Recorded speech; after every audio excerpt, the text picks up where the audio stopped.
It is a verse from the Quran from Surah Qiyamah, chapter 75, verse number 8, talking about Khasafal Qamar.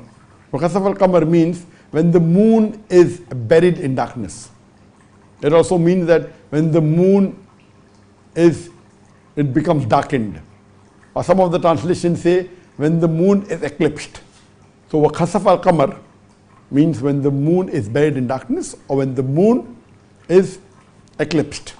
For the real context, if you read from Surah Qiyamah, from verse number 1, we come to know that it's talking about Qiyamah, the day of resurrection.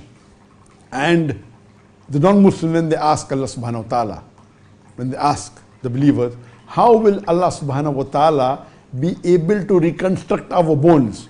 Because after we have been buried and all our bones have been disintegrated, how will Allah be able to reconstruct our bones on the day of judgment? So Allah replies in the Quran, talking verse 1, 2, 3, 4, that we can not only reconstruct the bones, we can reconstruct the very tips of your finger.